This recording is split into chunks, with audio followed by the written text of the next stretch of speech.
Welcome everybody to the World of Ability, which is our flagship show of World of Ability Podcast Network. I do here every Saturday at 1 o'clock Central. I'd love to have everybody join us. So here just is let us know, but for the time being, I've got a great guest joining me today who I haven't seen in a little while here. I got Ralph uh, Brown, who was doing Cup Royale, which is boat racing around the world. So, how are you, Ralph? Thank you I'm for doing joining us. great, Emily. Thanks for having me. So, Okay. how's life with you? What's new since the last time I saw you? We're still working hard to put Cup Royale together. Although we met with a group of people yesterday that I believe are going to actually, I met with them again this morning. Oh, Actually, twice this morning, now that I think oh, about it. oh boy. Um, and yesterday, and they think they're going to put the money on the table and to Oh, make Cup Royale a reality. So oh, for those of awesome. you that don't remember me, which I'm not that memorable or not, but anyways, um, I appeared on your show a couple of times in the past. We're putting together the first annual. This is the coolest thing ever. I mean, just cool. It's beyond cool. Okay. Whoever wrote the book, Cool, had this in mind. Okay. But this is like Okay. beyond cool. We're racing, okay, all the way around the planet in power boats, not sailboats, power boats. Okay. They've been using sailboats for going around the world for basically 500 years. Okay. 500 Okay. years ago, Sir Francis Drake was one of them. Magellan was the big guy, okay, that he put together a group of guys, three ships and 300 men to go after the record for going around the world. That's 500 years ago. And from those three ships, one of them made it. The other two didn't make it. Okay. Okay. From those, it's about 300 men, 18 made it alive. The other rest of them didn't make it alive. And Magellan, the guy that put together the voyage, he was one of the ones that did not make it alive. Oh, Okay. And so since then, they did it in, I think, 335 days. I have to go look at the exact figure. Then there was an Italian guy that went after it, and they made it. All their people made it alive, which was good, but they were almost the exact same number of days as Magellan. Okay, okay. and so, anyways, they didn't break the record, but but making it there alive is a pretty important thing. All right. Okay, Right. um, and so all throughout history, people have done it and gone after it. And right now, the U.S. Navy holds the record. They've held it for 65 years. Okay. They went around the world in 60 days and 21 hours, just shy of 61 days. They did it in a $1.2 billion submarine, and using in today's dollars, I want to repeat that $1.2 billion submarine. It was nuclear powered, and they that's a big deal. It's 447 feet. We'll round it off to 450. We'll call it 450, 450 feet, nuclear powered, twin nuclear reactors.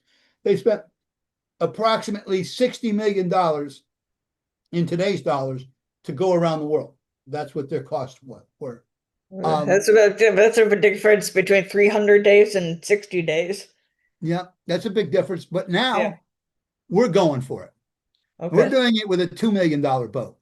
It's actually about a Oh boy. $4 million boat, but we're building it. And Okay. a lot of materials were donated by Seartex USA, Current USA. Um, Several other companies have donated materials to us, so our costs are down a little bit. We use property for free that we're building it on. So if you had to amateurize that into the cost, we use it for free. Okay. As far as that goes, so I mean, they're my buildings on someone else's property. Okay, to make it Oh, work. okay. I was able to. We built these. People don't realize that most ships are not built in regular buildings. They're built in great big canvas structures. great Okay. big canvas structures. Okay. And Okay. the reason for that is just great big buildings just are not cost effective. But these great big canvas structures can be built in such a way to cover the ship up while they're building it. So we build in great big canvas structures, and they're my great big canvas structures. So anyway, but I use the land for free, which is kind of cool. So if you don't have to amortize that expense of using the land and all of that into the equation, so it comes out to about $2 million of building it, and it's really about a $4 million boat. And our target is not 60 days. No, Okay. ma'am. No, Okay. ma'am. So what's your target then? Okay. Now, my official target and my real target are two different things. Oh, My okay. official target is 50 days, Okay. which is, I mean, that's blowing the doors off the record. That's big time. But yeah, 10 days difference. Yeah. Yeah, several other teams have gone after it and tried to break the 61-day record or 60-day, 21 hours. No one has ever done it, ever. Okay. Okay. And so they've actually created a different category for smaller boats because they say, well, they should be able to take more time than a 450-foot nuclear powered vessel, which makes sense. Okay. But we're going after that record. And my target is 50 days officially. My calculations tell me if nothing breaks, which is probably not realistic, something's gonna break. Okay. And if we get to every harbor and we're able to get in and get out in 6 hours, which is kind of, you know, we have teams that will be there ahead of us. And they're designed, excuse me, I'm still got a little bit of cough from being sick a couple weeks ago. You get that you get sick and then you get that cough that stinks. Yeah. Yeah. I got the cough that stinks. I'm not sick, just have the cough that stinks. Anyways, so they'll throw a cough drop in the mouth, and maybe I'll get a cup of coffee in a second. Anyway, so but we'll go after that, and if nothing breaks, and if we can get in and out of every harbor in 6 hours, and that's the budgeted. Now we know some harbors we're going to get in, get out in 2 hours. Okay. Some harbors we get in and get out. Yeah, it ain't going to be 2 hours. It's not going to be 6 hours. And it might even be a whole day. Okay. So the idea is you got to have your team there in advance. They got to have custom people down to the docks. Okay. You're going to have fuels down to the docks. You're going to have food supplies down to the docks. You're going to have the dock letting us leave it there, for a couple hours while we get in before we get there. All of that stuff. So you got a crew that gets there 3 or 4 days ahead of you, and their whole goal is to get you in and out. Okay. Okay. But 100% certain something's going to break. 100% certain we're going to have some trouble getting in and out of some harbors. But if we can average 6 hours to get in and out of the harbor, that's really good. And so that's our target. And if we don't get caught in a really bad storm, you get caught in a really bad storm, it's going to slow you down too. So the real numbers tell me if everything goes, I'm going with this perfect thing. It ain't going to be perfect. Okay. But if everything goes perfect, we can do 37 days. And that is huge compared to the U.S. Navy's nuclear powered submarine, 100 billion, excuse me, $1.12 billion vessel. As far as that goes. But again, we don't know the future. And that's part of the adventure is you don't know how things are going to be. Right. And you're pushing things to the limit. And so if you don't push to the limit, you don't find out where your limits are. You don't know what the limits are. If you don't try to break those limits, you don't make any advancement. Okay. That's, the fact that we have cars out there is because people years ago tried to make cars work. Okay. And the first few cars that were built didn't work very well. Okay. Big steam engine. Now, that sounds exciting, but to actually look at it, it's much better to stay on horseback than ride the steam engine. But the steam engines were the predecessor. They were the things that worked up. You know, some of them blew up. Okay, that's not really good. No. Not good. No, it's not.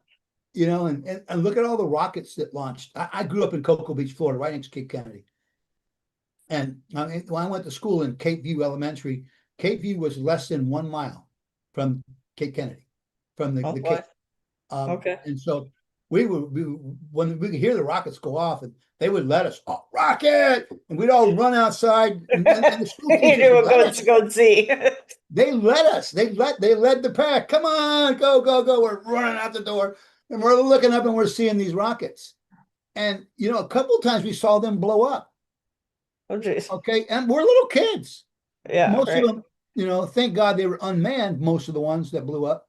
Unfortunately, there was two that blew up that were manned, that were in the air, and then um, one that blew up on the basically in the test center. They have a test center, Oh, oh boy. and three guys died. My dad knew those guys. Um, so you know, anyways, but they had a test center, and they had these astronauts in there, and they were going through all the testing and stuff, and it blew up. And so those things happen. I mean, Right. but now, us launching a rocket in outer space is still cool, but it's not. I mean, it's still really really cool. Okay, but it's not astronomically out of our brains. Like, you follow what I'm saying? The advancements were made, and it's not astronomically out of our way. So I believe we're going to create new technology where teams race against each other to get around the world, and they're going to find things and discover things that are actually going to improve the world of shipping. That's my belief, and I'm sticking to it. Uh-huh. Um, that the world of shipping needs some improvements, and it's time for some improvements. Um, and so, I mean, 90% of all trade still takes place by ship. And the Yeah. basic propulsion system of the bigger ships has not really changed much at all in the last 100 years. Okay. Uh, The diesel engines were brand new 100 years ago. Most of them were still steam engines, but eventually everybody adapted the idea of the big diesel engine. Okay. And we ran these big diesel engines off of not diesel fuel, but we ran them off what they call bunker fuel for most of the time. And bunker fuel is whatever's left around.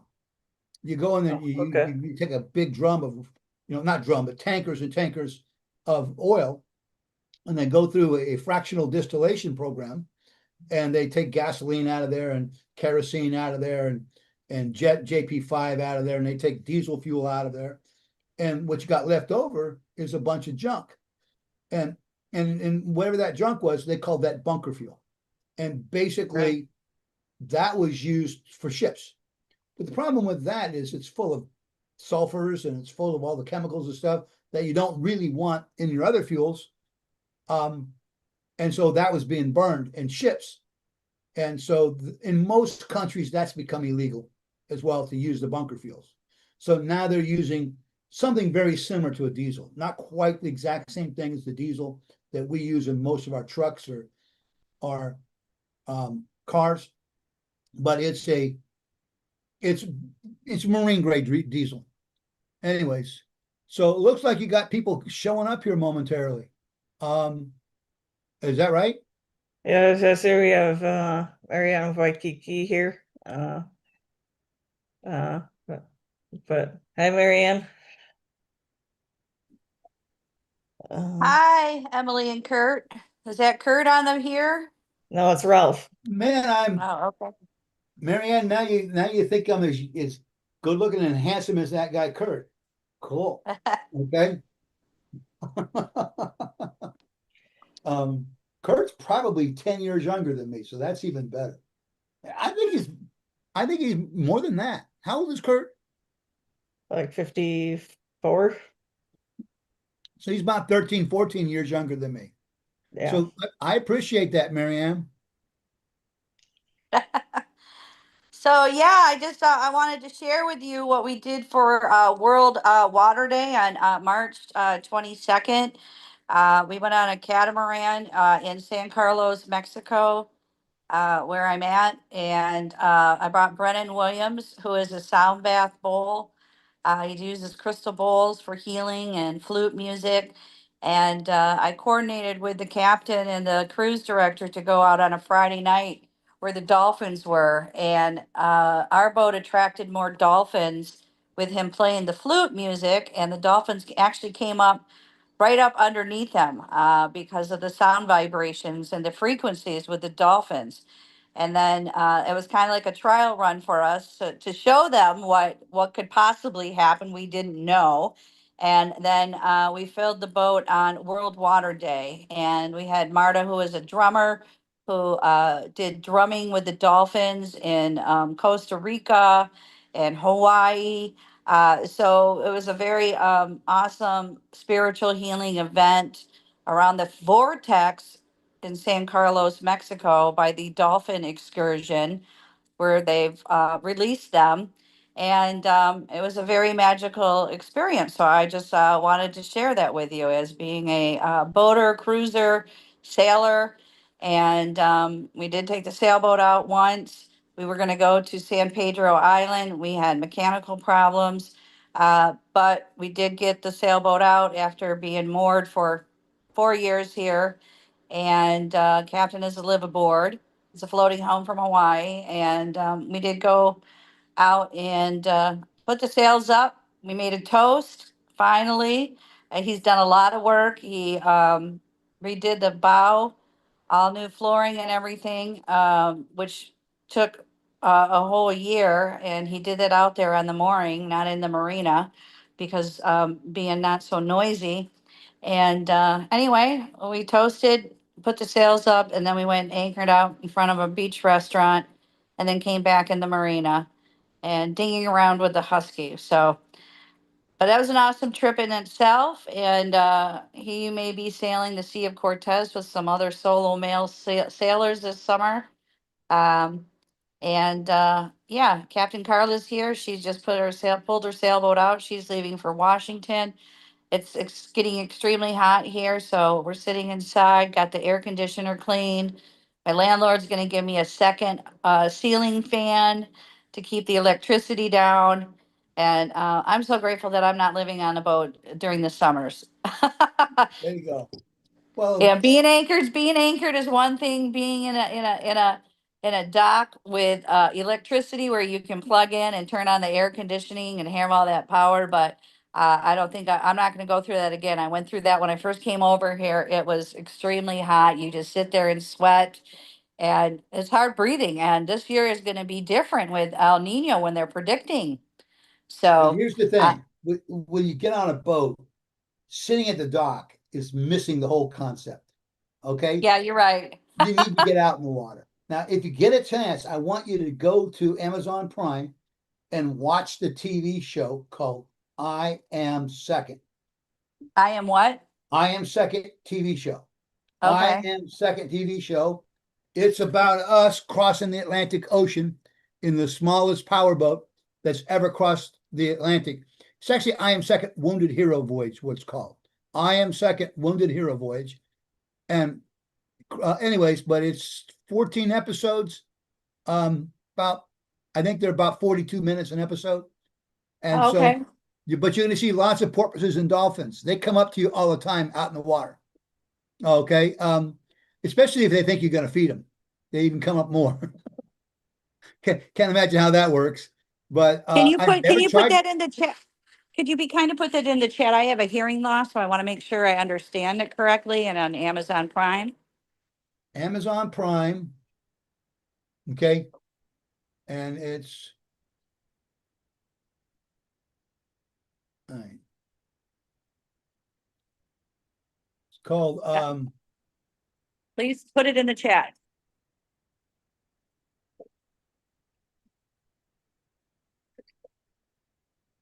okay. Amazon Prime. It's called I Am Second Wounded Hero Voyage.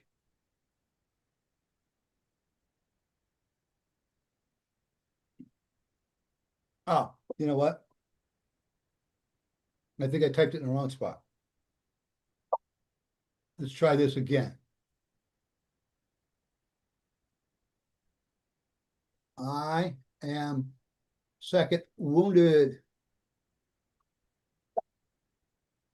Hero Voyage. It's on Amazon Prime. And I think it's like $1.99 to watch it or something like that. It's pretty inexpensive. Do you have to have Amazon Prime? Because I don't think we have. I'm not sure. I'll look. I'll ask my landlord. If you don't have Amazon Prime, they charge you like $1.99. If you do have it, it's free. All right. Well, we'll see what I could do in But Mexico here. So, but yeah, very interesting because I'm looking for I'm looking for series to watch. I enjoy it because, like I said, it's extremely hot, and also listening to audiobooks. So, and but yeah, it's all good. I mean, it's pretty interesting. So, looking forward to it. And we actually applied with my book series with the ocean cleanup, my book Underwater Acts of Kindness dedicated to Boynton Slat of the Great Pacific Garbage Patch. Brennan and I got an email from San Francisco filmmakers. They were looking for 4 people with disabilities to gift them a grant from $5,000 to $25,000 to bring their project into filming. So we spent several hours writing up the synopsis, so to speak. And I'm hard of hearing, and I got swimmer's ear, so my ears are bothering me. They're throbbing, and we got the Schumann frequencies that are kind of going off, affecting everybody. And anyway, we hope that we are the winners and open to receive that grant funding in October. good So luck to you on that. yeah, so this is the book Underwater Acts of Kindness, dedicated to Boynton Slat of the Ocean Cleanup. He's doing amazing things around the world, and these are sign language characters with a soundtrack by Lucy Lynch and The Perfect Wave. Noah's hard of hearing whale after a boating accident, and is recruited by a sea turtle called the General of the New Earth Army to tackle the Great Pacific Garbage Patch.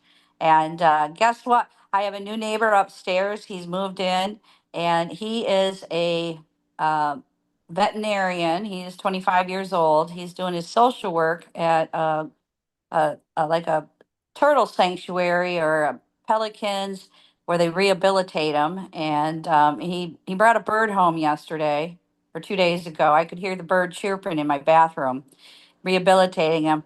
And I just got a free book with all the fish from the thrift store to give him, so we can go over this kind of stuff. So it's very educational. I'm really excited because he's super kind and nice, and he's bilingual, and he wants. We're both working with each other and learning Spanish and English and the names of the animals. And I had him pronounce the Hono no, the Humanuma Umanuma Uhaha fish in Hawaii. So it's going to be a great summer. And so I'm looking forward to that. But he's doing stuff with turtles. And last year, the summer camp, I went on campus and was a guest speaker to promote my book series, taught the ABC, ASL finger spelling alphabet with Dr. Fingers, the finger spelling hermit crab for the kids, and I hope to do that again. So, little things that we're doing, educating the community of all languages for, uniting for, a clean, healthier environment around the world. So, Emily, I don't know, could you be kind to play my book trailer, Underwater Acts of Kindness, again, since we're diving deep into these underwater discussions and sailing and cruising and the stuff that's happening around the world. So where are you currently now? I know you were going to do this big major powerboat race. Are you We're in still Florida doing still? it. It's to put this together, it's costing the whole package is over $100 million. And Wow. so we've got people lined up that will help us with the 100 million, provided we raise smaller amounts of money first. And we're still raising that smaller amount of money. So yesterday we were asked not to accept anybody else's money. because a group that we spoke to yesterday, and then again today, a couple times yesterday, and a couple times earlier in the week. They really came on yesterday, and then I spoke to them again this morning, actually twice today. And so we're all going through the pieces. Hopefully they'll bring the capital to the table. Maybe they will, maybe they won't. I don't know. But we do have a licensed group that has raised $300 billion, not million, billion. That's a lot of money to raise. And they have agreed to help us with $100 million. But we have to raise a certain amount of smaller money first. And that has been much, much harder than I ever dreamed it would be. Simply because I think people, there's a factor which people hit in their heads where two things don't mix at first. And you've got to actually teach them to connect the ideas. Now, what I mean by that is I can flap my wings, my arms all day long. And I can flap them really fast. I can flap them super good. I'm never going to fly by flapping my wings. Just not going to happen. My arms. Just not going to happen. But you know what? I'm not very far from Tampa. I could get in a car and drive to Tampa International Airport and get out of that car, go inside, okay, go through customs, get on a plane, and get in New York in 2.5, 3 hours. I mean, no time flat. The difference is having that 747 or that A300 or 320, or whatever it ends up being, that you get on, and there's a pilot there, and they have the fuel, and they can get me to New York in 2.5 hours. Okay, pretty simple. When it comes to raising money, it's the same way. Okay, there's people who raise gigantic amounts of money, but they expect you to have certain things done first. And that's what I'm doing. I'm pulling the money together to do the certain things first. And it's not that complicated, but it's still difficult. If it was easy, everybody would do it. That's just the way it is. Okay, so I've looked for people with as little as $10,000, and some that have come on board for more than that, quite a bit more than that. And so, which we did about $2 million worth of research and development. That's already money already spent. Okay, but the technology is already there. We don't have to go worry about the technology. It's done. U.S. Army bought from us. We got repeat orders from the U.S. Army. National Park Service bought from us. We got repeat orders from National Park Service. Federal Fish and Wildlife bought from us. We got repeat orders from the Federal Fish and Wildlife for our specialized boats. National Oceanic Atmospheric Administration bought from us. Fishermen around the United States bought from us. Fishermen in other countries bought from us. So we know our technology works. We don't have to wonder about it. It's just a matter of putting together the pieces. That's all. And so I don't want to, I'm one of the guys that if you let me, I'll talk for 4 hours. Okay. And I don't want to take over everybody's conversation pieces. But I believe that competition brings out the best and the worst in people. And so creating this competition gives us an opportunity to bring out the best in ourselves and hopefully the best in other people. But if you ever have to wonder about whether or not competition works, look at the world for just a few seconds. And 86 countries speak English. That's amazing. England must be a gigantic country. No, it's not. It's not very big at all. Okay. Why is it 86 countries speak English? That's a good question. You know what's next? The French. 29 countries speak French. Well, France must be a great big country. Well, it's big. It's bigger than England, a lot bigger than England. Okay. But it's not that big. Well, you know what's next? 26 countries speak Spanish. Okay. And I think it's 24 that speak Portuguese. I'm not sure. But those two countries aren't that big either. So you got to come and say, what is it about the rest of the world? Why do these countries dominate the language of the world? Because Spain, Portugal, France, England are all right next to you. And you know what's also in line right there? The Dutch. And it's also right there next to them. So how is it? Well, they colonized. Well, how'd they colonize? They had better militaries than the rest of the world did. How did these countries get so good, so dominant in their militaries? It's really simple. They constantly fought among themselves. Constantly. They had new ideas that were brought into the equation all the time, and they had a referee. Now, whether you like the Catholic Church or not, the Catholic Church was a referee among these European countries. If you took too, if France took too much of Spain, the Catholic Church would say, give it back. And they gave it back. If the Spanish took too much of France, give it back. If the British were nonstop fighting with the French, and the Catholic Church make them give it back in a lot of cases. Okay, so and those are the referees that kept anybody from running away. What happened was, long about 1500, 1600, the British, the English said, we're not going to listen to the rules of the Catholic Church anymore. And so consequently, then they basically became the dominant force around over everybody else. But what happened was, these guys got very, very good at war, very good, and they were able to just, look at who ruled who, the British and India, England and India. Okay, India and England had about $2 million people. England about 2 million, 3 million. India, 500 million people. Okay, and who ruled who? The English ruled India, because they were so dominant in their ability to fight. And again, it came from competition, massive competition, new ideas, and a referee. So we're bringing to the world massive competition, new ideas, and a referee. And we want to see new ideas in the world of transportation, in the world of shipping, that come into play. And there will be new ideas that come into play.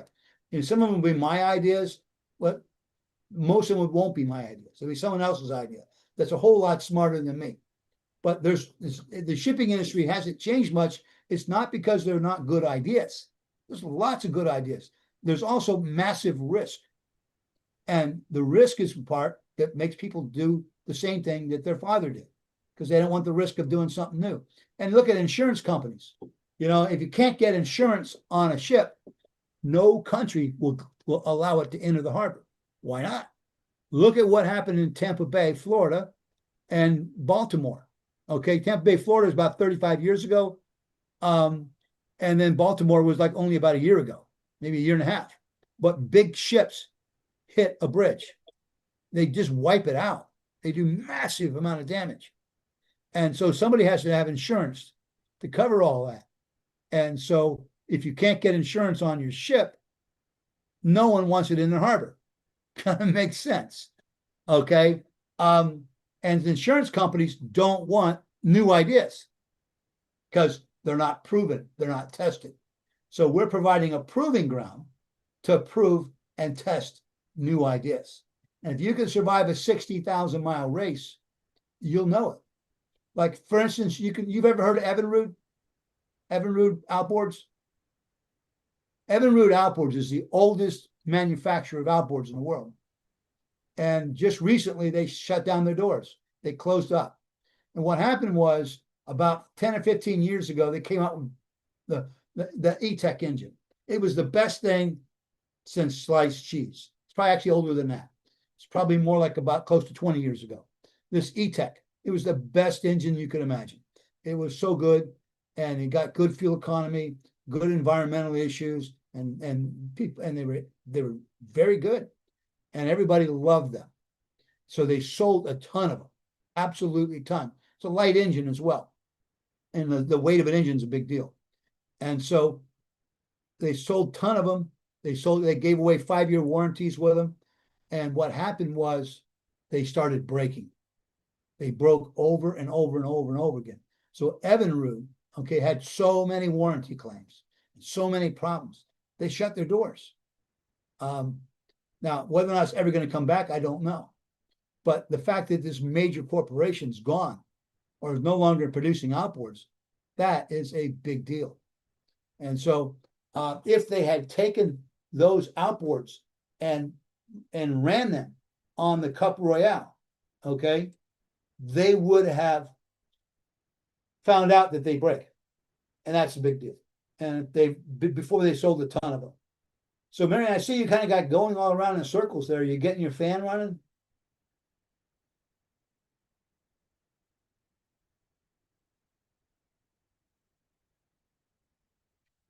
Hello, Yeah. just me?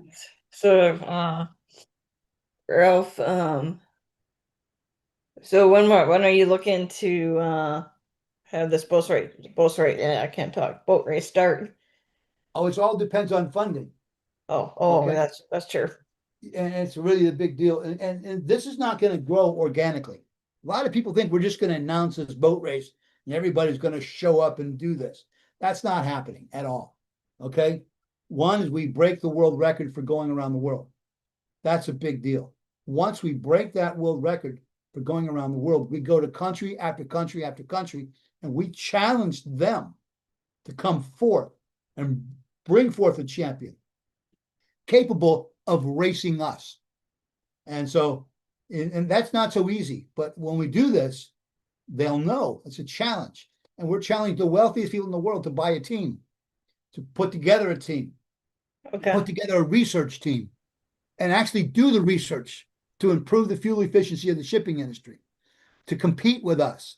And we're going to challenge them. We go country to country, and we're going to be wearing these gauntlets. Gauntlet's a fancy word for a glove, okay?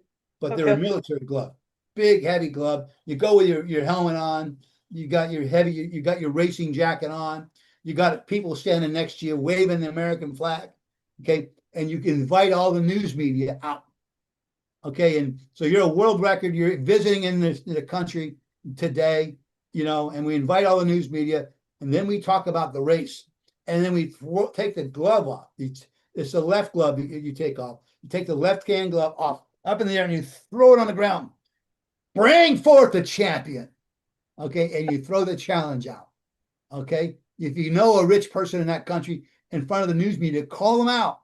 If you're in England, you want to say, Richard Branson, bring forth the champion. Come on out. Okay, step out. And we challenge you. Throw the gauntlet down. Come forth.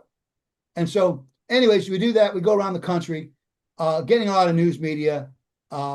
Maybe we don't get Richard Branson. Maybe we get the guy behind Enos, okay, or a few other people. There's some wealthy people that live in the London area. But you go there and you do that. Then you go to France. France had one of the greatest navies in the world at one time. Okay, nowhere in comparison now to the top players, but you challenge their history. You challenge their greatness. Okay, come forth. Bring forth the champion and race us. Now, it's really important that our guys waving American flags do not plant them in the ground, because that's considered a big deal. Okay, you don't plant your flag in someone else's country, but you can wave your flag. You can throw the gauntlet on the ground. Okay, you can get the news media talking about you. You can get the social stuff talking about you, and you do that and bring forth the champion. At the same time, we have behind the scenes our own people that are meeting with people face to face, eyeball to eyeball, behind the scenes, signing them up to race in this race around the world. So this is not an instant happening. This will take a few years to happen, but once it happens, it's going to take off, and it's going to be worth a lot of money, and just be not just worth a lot of money, but just a great thing, because there's so many things you can do when you have control of a large, loud microphone. Okay, so Right. we talk about things for people with disabilities. There's all kinds of people that want to help that, but they just don't know that they want to help. So if you have the microphone, you can challenge them to help and do things. We want to open hospitals in third world countries. We in America, we take for granted the existence of a clean hospital. And if you go to most countries, you have two different levels of population. You have the rich and you have the poor. Okay. Uh-huh. If you have money, you can go to the rich man's hospital. Okay. That rich man's hospital is clean. It's high standards. Okay? But if you don't have any money, you don't get to go to the rich man's hospital. Okay. They don't take care of you like that, like we take for granted. You go to a second-rate hospital that unfortunately is not so good in many, many countries. So my niece, Christy Brown, was in Honduras, Okay. and she went to a hospital.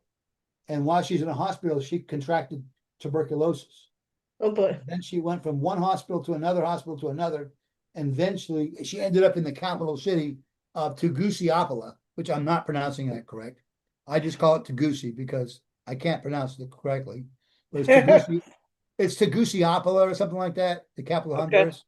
Okay. You can look it up and get it right. I don't have it right. So my brother lived there. He passed away about 2 months ago. But his daughter died for lack of a clean hospital. She was Oh 9 years boy. old. 9 years Oh, old. no. Pretty little girl. Just it's insane. Yeah. And so what we want to do is part of what we're doing is we're going to help to raise money to establish the infrastructure for some clean hospitals and Doctors Without Border. If you provide the hospital place, if you provide the nurses, you provide a lot of the equipment. A lot of these guys from Doctors Without Borders will come and work in your hospital for a couple of weeks and go home. And then you basically bring in the coordinators to have people that come and make it easy. You want to make it easy for these doctors to come and help, because most of them would like to come and help for a couple of, you go, look, if you're making really good money and not everybody's making as good money as you feel good about going and spending a couple of weeks helping some people that don't have a lot. And so this Nicaragua is the same way. A lot of those countries, you've got the very wealthy and you've got the poor. And so our goal is to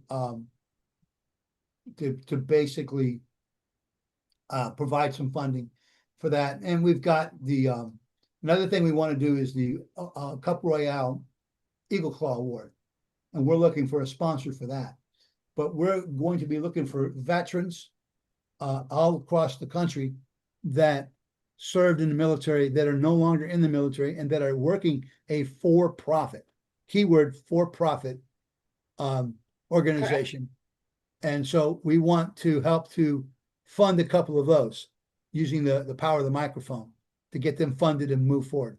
Now, the reason you say, well, what about the nonprofits? Well, there's lots and lots and lots of organizations designed to help the veterans that's working in a nonprofit.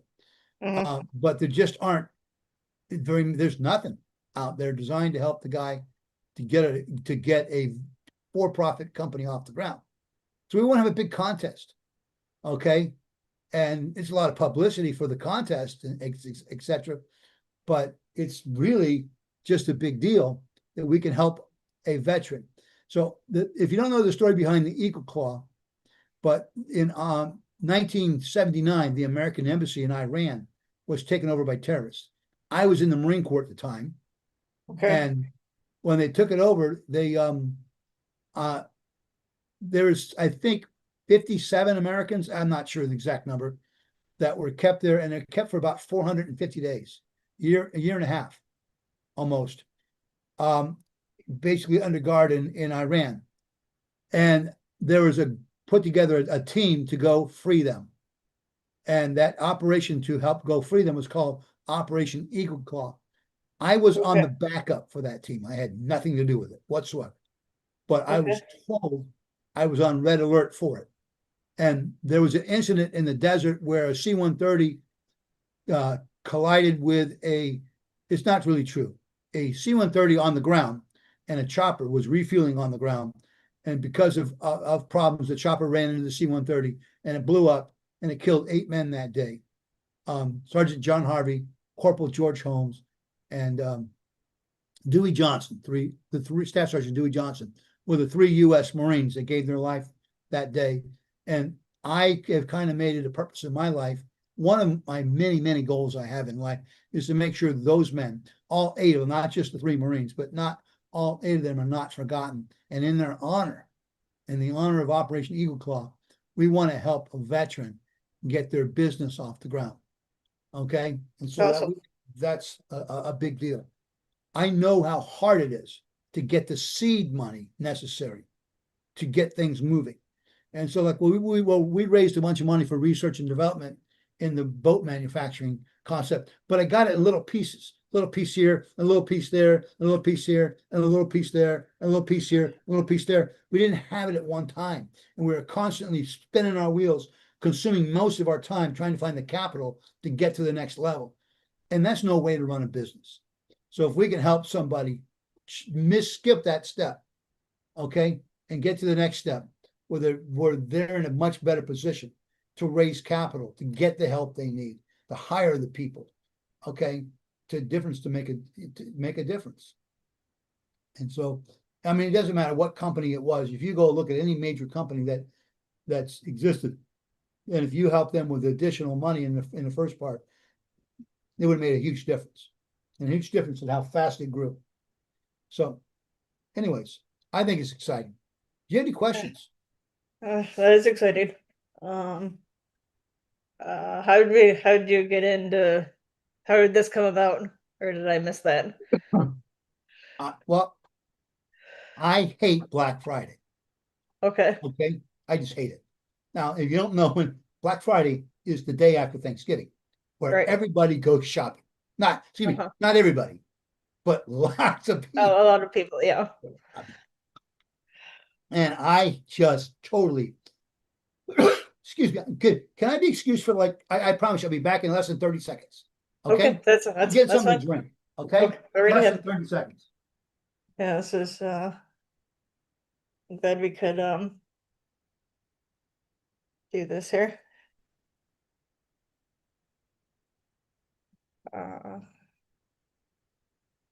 Hi, Sue. Yeah, Sir Ralph just stepped away to get a drink. But we've been having an interesting conversation today. Excellent. I'm so happy to hear that. Yeah, and he just stepped away for a second to get a drink, but yeah, we've been having a good conversation.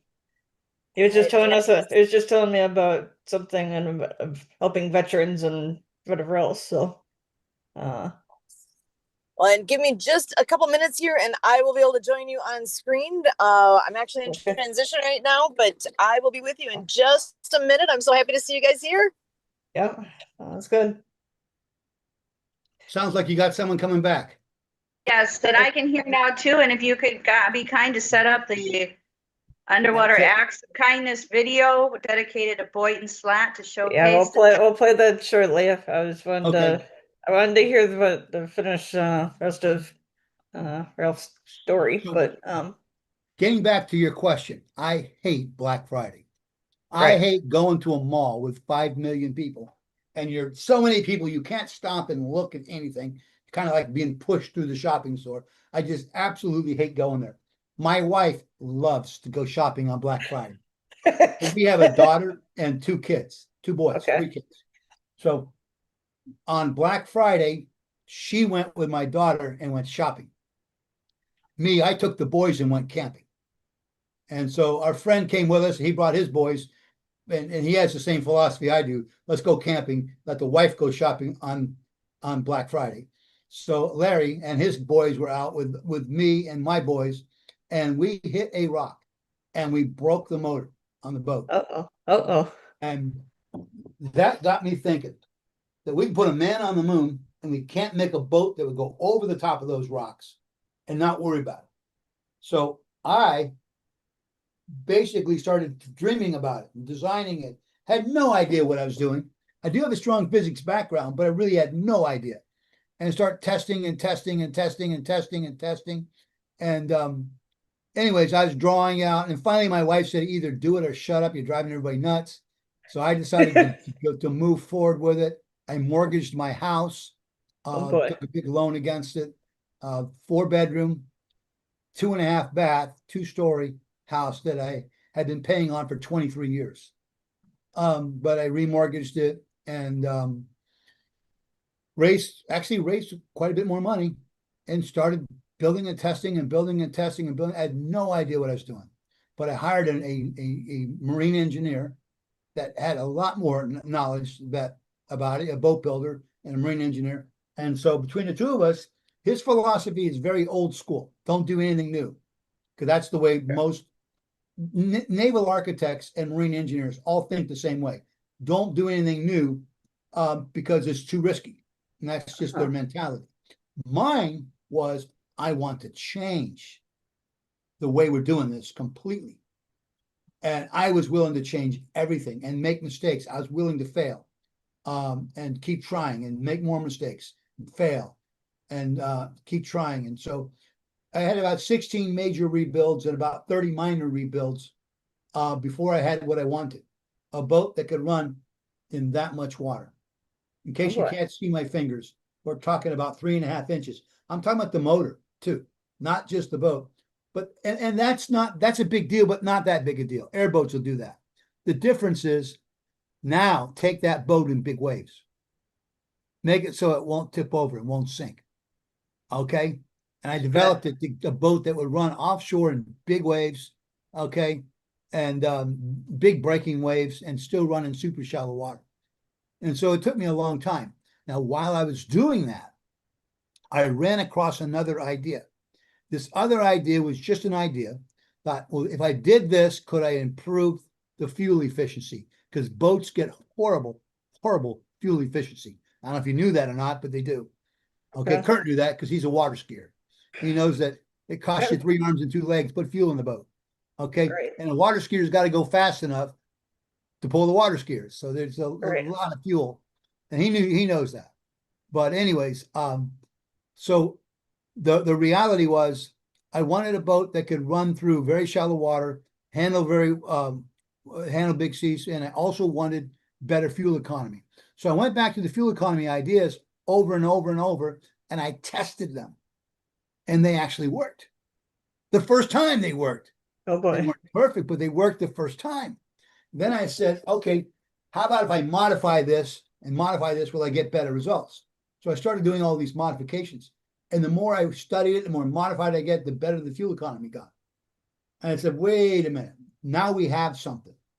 So I thought, well, I'm going to demonstrate it to the world by breaking the world speed record for going around the world, just a demonstration. But the more I looked into this, I realized there's never been a powerboat race all the way around the world. And if you did it and you broke it into 20 ocean races and 20 harbor races, you're talking about something that's really, really big, has an opportunity to be really, really big. I mean, you'd have to have your head, in the dirt pile, pretty deep in the mud, to not know World Cup soccer is going on right now. And it's everywhere, all over the United States. It's big. What makes it so big is that it's nation competing against nation. That's the real big deal. And so these nations are competing to be the best in World Cup soccer. And other than the United States, I could care less who wins. I want the United States to win. Are they going to win? I don't know. Okay. I hope they do. They're doing pretty good so far, as of what I understand. So I'm hoping that they do well. But even if they don't, other teams I wish well.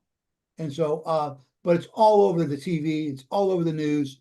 It's everywhere. It's that nation versus nation competition. So what we're creating is a nation versus nation competition. And we're going to do the things necessary, okay, to make it a big deal. And that's just a big, it's a lot of my friends think that I think we're just going to organically grow this and that we're going to announce it and everybody's going to come running to us and sign up. It's just not going to work that way at all. Okay. We're going to do it. Basically, we're going to create this thing and do the things necessary to create the television, to create the audience, and to create other people that want to own teams. And then we're going to go to them and get them to sign up owning teams. And we're going to build it gradually. And it's not going to be that gigantic thing in year one, like a lot of people think. And in fact, I know it's not going to be. So if you think it's going to be a gigantic thing in year one, then you're making a gigantic mistake in your mental processing here. Anyways, did you have any questions? Looks like you have Helene, is that right? Helene? Waiting on. Yeah, I have maybe another question. Yes, this is Helene. Nice to meet you. I Yes. just came in, actually. Yeah, Helene, Ralph is looking to gonna be doing a boat race around the world. That's his big thing. Yeah.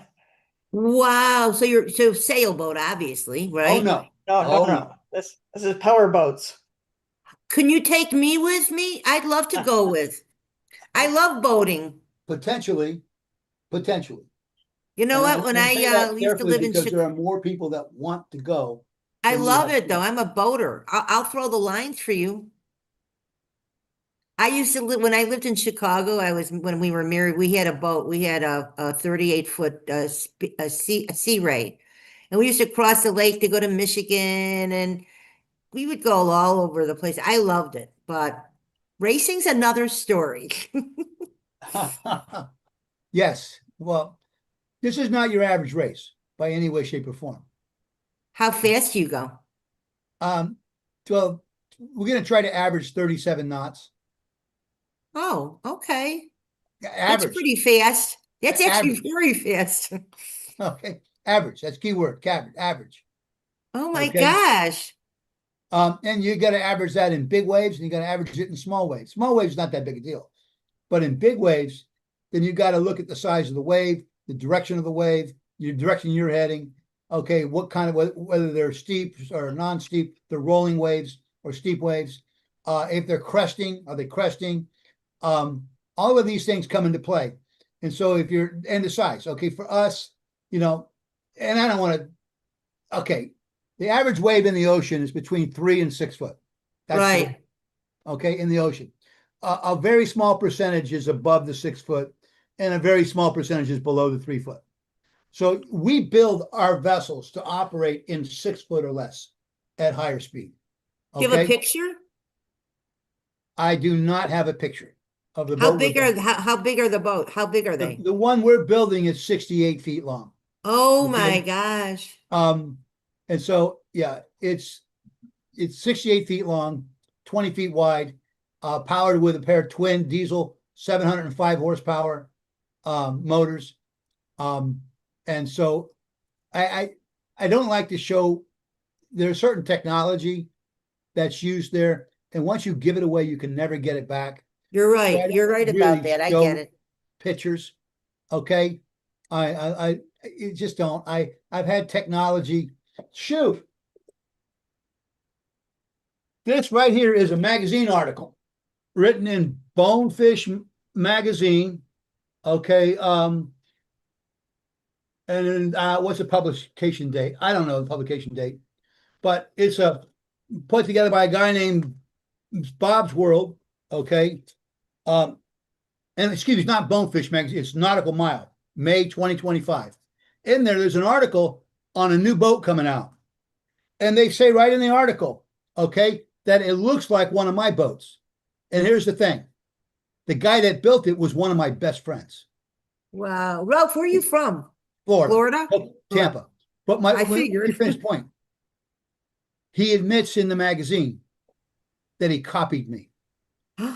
Okay, this was a best friend. So if your best friends will steal from you, Yeah, right. okay, what about the guys that didn't?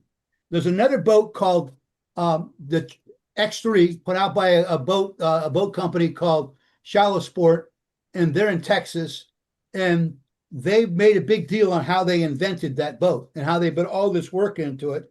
It operates on the tritonal propulsion system, which I have a patent on, the tritonal propulsion system.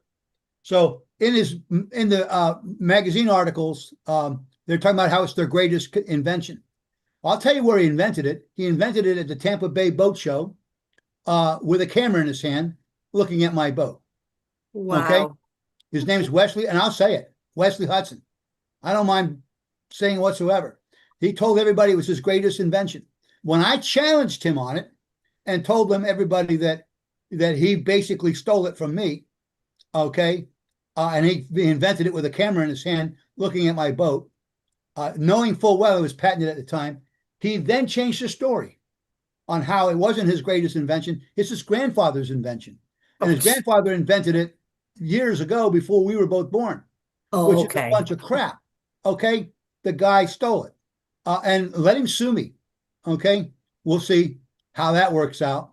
Okay, and he won't be suing me, but as far as that goes, talked to a bunch of attorneys about it. They wanted me to have. It's so hard to win those cases. They wanted me to have a big big dollars, and I didn't have it. So I'm Ralph, sucking up why- all your time. Looks like you got Dr. Harvey here. Yeah, Okay, Dr. Harvey, do you have a comment? why aren't you suing the guy? because as I said, the lawyers wanted a bunch of money. I didn't have it. What kind of Okay. boat did you make? I made the truck. 67 It's called feet a dream long boat. and a 20-foot beam? Well, I make several different sizes. Okay, what I'm building right now to race around the world is a 68 footer. Okay, to race Twen- around the world. That has technology on it that's completely different than other technology And out what there. do you use? Twin Volvo diesels? No, we're going to use twin Caterpillars. Okay, the Volvo engine. Well, that may change because we've talked to Volvo a little bit, but right now our choice is Caterpillar. And I don't want to go through the reasons why, because I may have to eat those words at a certain point in time. And so our current choice is a Caterpillar C12, 705. It's actually 715, but there's an internal loss of 10 horsepower, so 705 horsepower that it produces as far as that goes.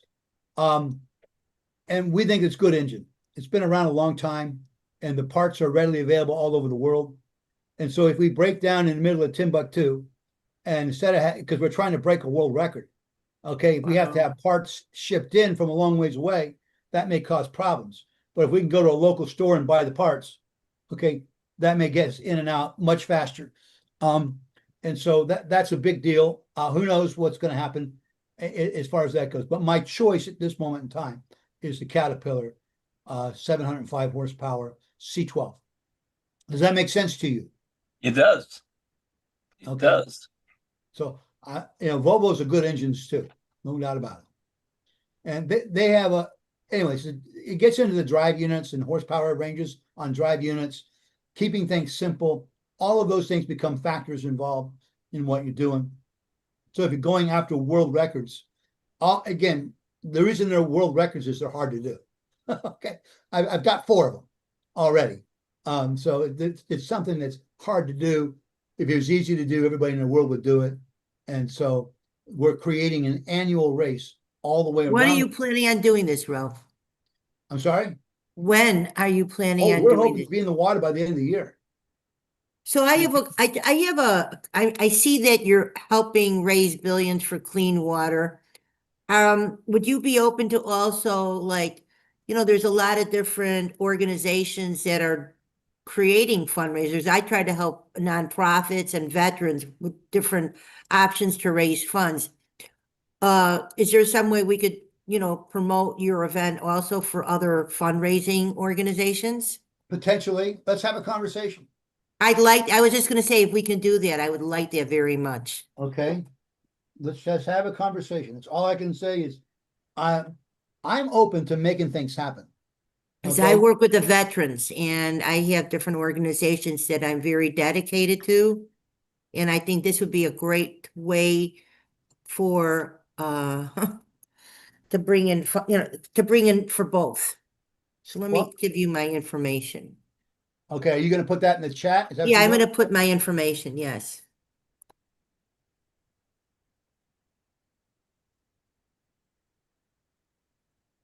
And I'm a boater, so I love it. So I think what you're doing is great. By the way, where did you live in Chicago? Well, I used to live in Northbrook, but then when Okay. I moved here, I lived in Willowbrook, which was right next to Oakbrook. Okay. I went to college in Crown Point, Indiana, Oh, just okay. across the state line. And I worked at Metron Steel Corporation on the corner of the Dan Ryan and 130th Street South. And then I spent a lot of time in the Humboldt Park area between Mm-hmm. Kedzie and Armitage and North Avenue, between North Avenue and Armitage, Kedzie and Pulaski. Well, I went to Von Those- Steuben High School, so I'm originally from Chicago. So cool. Yeah, So nice to meet you. I never went boating in Lake Michigan, but it did go fishing there quite a bit.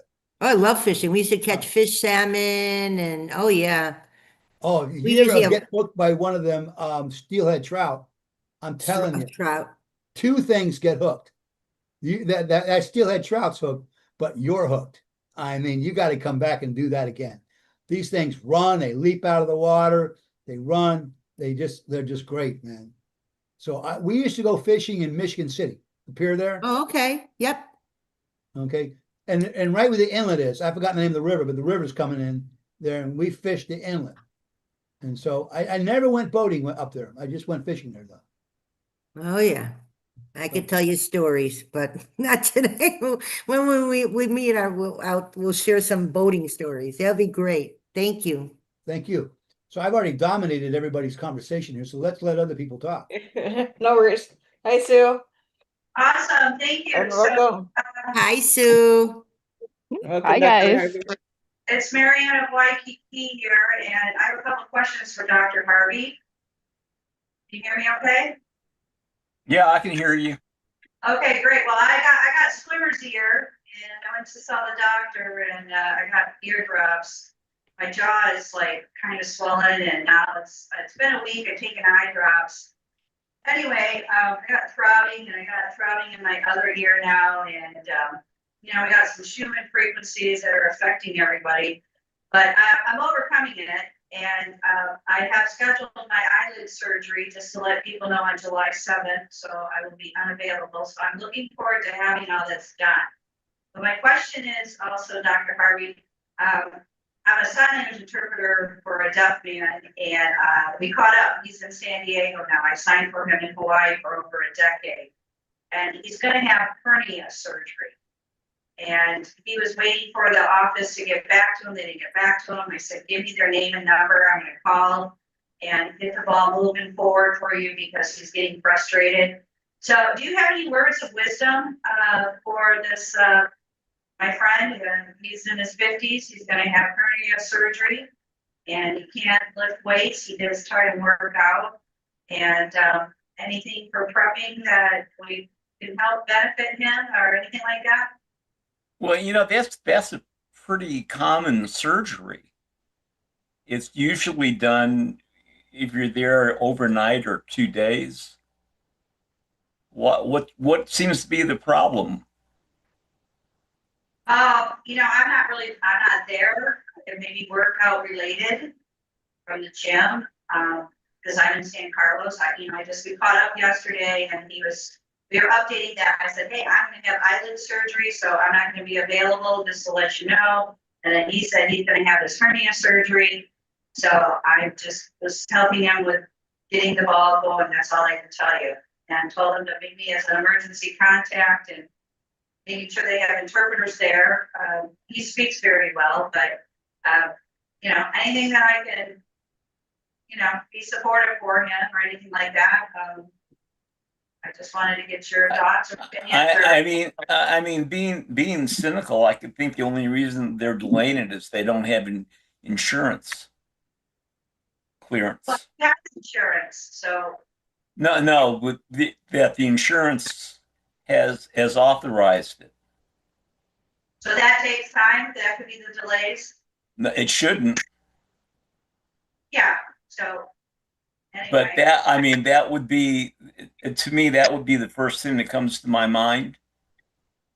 You know, the second thing would be something happened to the surgeon. I mean, because again, you know, those are really common surgeries. Yeah, they are. But I also had a friend in college that went under and he didn't wake up from the anesthesiologist. So Now that's a different story. yeah. So I didn't want to bring it up and put fear in his mind, but that did happen to me. He was a high school. I went to prom with him, actually. Well, you know, the other thing is I believe in the universe and whatever happens for the best. So is there anything diet-wise he should be kind of prepping for? You know, just kind of so if I talk with him, that I know a little bit more instead of, you know, if I talk with you on the world of ability and well, I would think that one of the things he would want to do is make sure that his liver is clean, because as soon as they give the anesthesia, it won't be clean anymore. So make sure his liver is clean. Yeah. Okay. Drink and drink a lot of water. Yeah, we talked about Himalayan salts, and I told him too about I'm taking more salt. I feel a lot better because I feel more hydrated, and I'm soaking my feet at night with baking soda and Himalayan salt, and that's just relief. I think and just doing some home remedies that can benefit. And I kind of had this bump in my foot, and it's kind of went down, but. Is he overweight? I'm telling people to use the Himalayan salt. No, is your friend overweight? You know, when he was in Hawaii, he had thyroid problems, okay? And he was average for his height, okay? He was slender, and then he did get a little skinny, and then during COVID, he's got the pot belly, and he looks like he's pregnant. So he does go to the gym, he doesn't drink alcohol, and doesn't smoke anymore. And so, but COVID sitting, and men, women in our 50s, menopause, I don't know what you call it, but yeah, body shifts and changes and stuff like that. But I know he does go to the gym. That was his thing because he wanted to get moving because he was like lifting weights. So yeah, but when you hit 50, going to the gym and working out isn't a way to get rid of the weight, because the weight is put on. It's a different process, and that's why when you get people and you say to them, well, you're eating too much, or you're not exercising or whatever, and they don't lose weight. And one that happens probably because there's a toxic effect going on. Somebody that gains weight like that, and they gain it in their stomach, that usually has to do with something going on with their metabolism. great. And thank you so much for your support. Again, this is the World of Ability. That's what we do. And people coming in, I was a sign language interpreter, so I'm helping my deaf friend schedule a hernia operation. Today I was at the thrift store. I ran into some neighbors. They're sailors too. Their daughter was here. She's deaf, so I got to meet her. And Emily, we're still waiting for that book trailer. I know we can. I'll play it, but then get some other things. Finish conversations first. But hi, Santa. Greetings. How's everybody doing today? Better Where's that you're Miss Sue here. hiding today? Hey, Doctor, and hi, Ralph. We're Hello, doing Emily better and that you're Marianne. here, Papa. Sorry, missed that, Dr. I said we're H. doing better that you're here. Awesome. That's why I showed up. I appreciate that. And Helene How's wanted your to talk to weather me. in Texas treating you today? Oh, it's about 100. Oh, is that all? We're supposed to be high 80s, low 90s for the next week. So, but I don't know about you, but we got about 80% humidity going on with that. So it's going to get a little ugly. Well, it is, and that's because we're going to hit with another mass solar ejection. It's probably hitting us now, Oh, yeah. which is why the little things that come across and say you're going to see the northern lights tonight, and you'll see them up where you are for sure. Oh, yeah. Yeah. Yeah, And they've been pretty strong lately. and we're having the volcanoes, and we're having the earthquakes. Yeah, I seen another post last night or yesterday about another tsunami in the Pacific because there was another big earthquake somewhere and it was triggering another big tsunami. Yep. Glad I don't live along the coast. Well, there's nothing you can do about this. There's no way you can stop it. I just sit No. there and, I'm like Mr. Spock. This is really fascinating.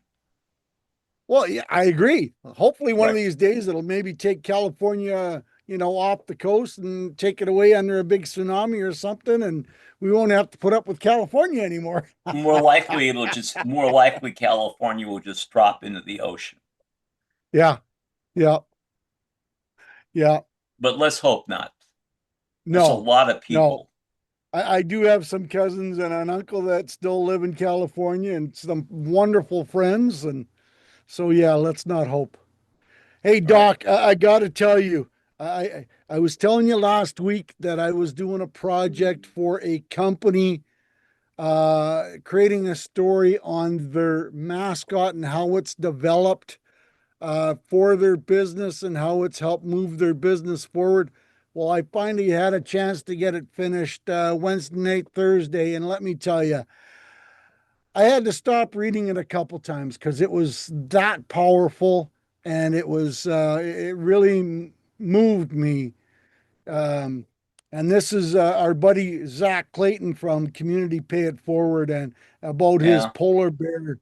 Um, and how it's developed, and the story about how his uncle and how he's dedicated a lot of stuff to his uncle and stuff. Well, Yeah, if you got a Barry. chance to watch this story, it's pretty incredible and pretty powerful. And the cool thing is, my chat bot is going, "Hey, this is something a little bit different, but boy, this is something fun," and it's already created another 8 titles to go along with the same idea on how to move this story even to another whole 8 stories already. So it's pretty interesting and pretty motivated and pretty powerful. That's what makes AI so wonderful. Every time It I it use it, does. I go, wow. You know, Yeah. Yeah. Yeah. Well, I was working on a story right before this, and all of a sudden my chat decided, "Hey, I'm not going to show you a bunch of stuff. You got to guess what I was saying yesterday." I'm going, "What? Oh, that means my computer's I got to reboot the computer just because I was getting busy and I was getting ready to jump on this and everything goes, you know, that's the time, when you need to restart." well, it's usually a good thing when you're running Windows. It's always a good idea at around 4 o'clock to reboot anyway. Yeah. I Yeah. learned that from IT people. Just it's better to just reboot it. Yeah. Yeah. Well, my stories are about 20 minutes long, so my internet connection is not huge, but it takes about 2.5 hours to upload a story to YouTube. So I'll just start it and let it go at night, and I go to bed, and then I wake up in the morning and it's uploaded.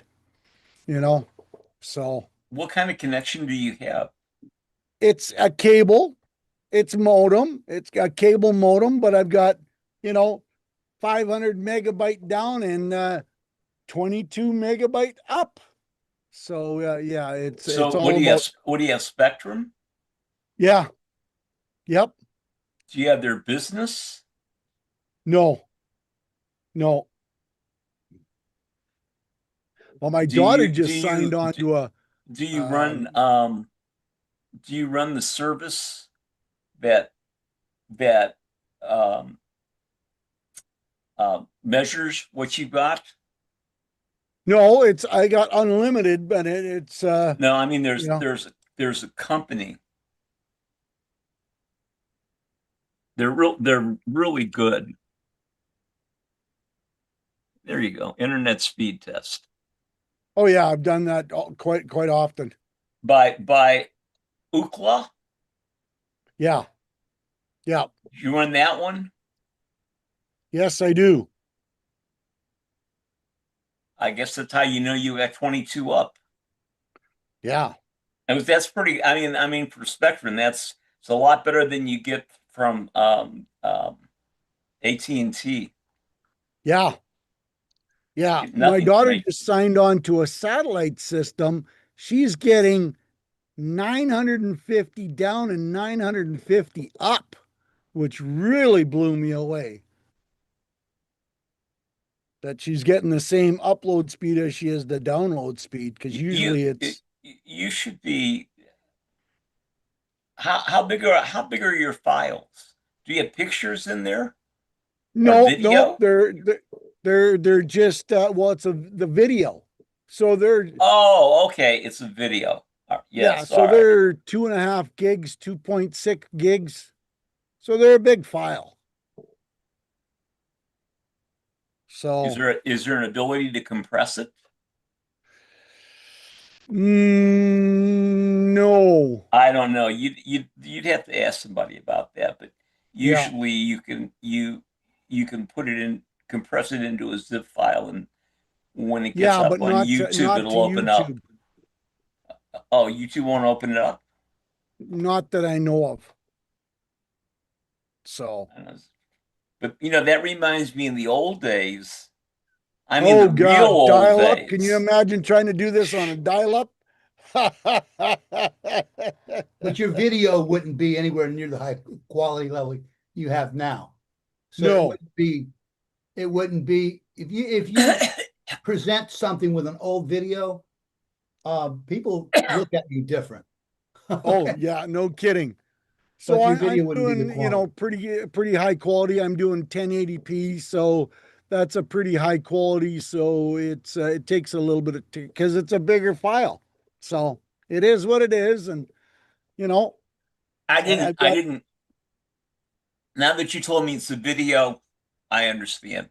yeah, yeah. The speed test is saying 569 down and 22.6 up. That's pretty good. Yeah. Oh, I could spend more money, but where do you cut it off, right? Well, I'll tell you, they have their business one, Yeah. and for the amount of money that it costs you, you don't get a whole lot more. No. Now, if you're in a business and you've got a lot of people using it, that's different. But people like you Right. and I, nobody uses it but us. Yeah. Yeah. Exactly.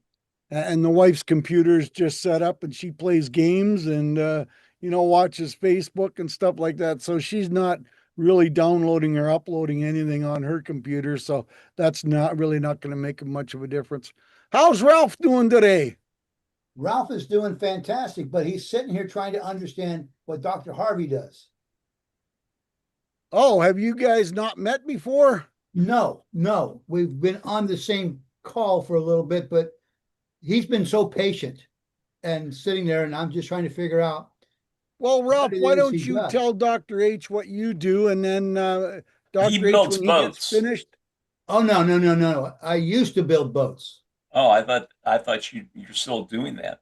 I'm racing around the world. You're racing boats. Yes. I'm creating a new sport.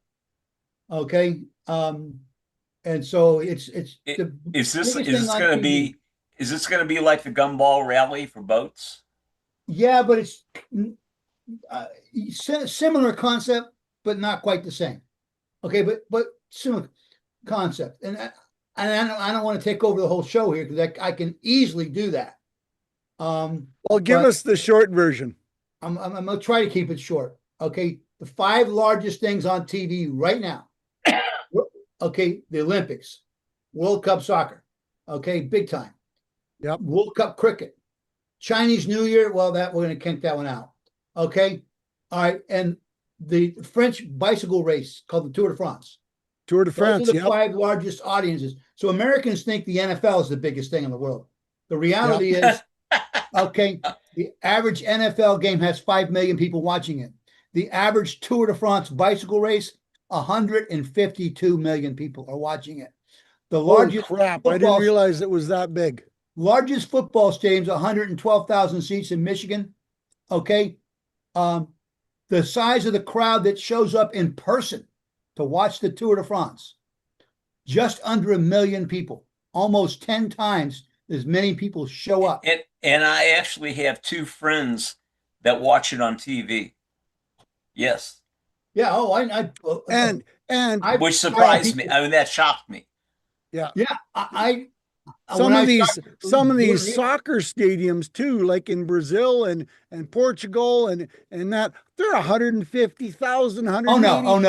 people. No. 114,000 is the largest soccer stadium in the world. It's in North Korea. It's my job to know thought- that.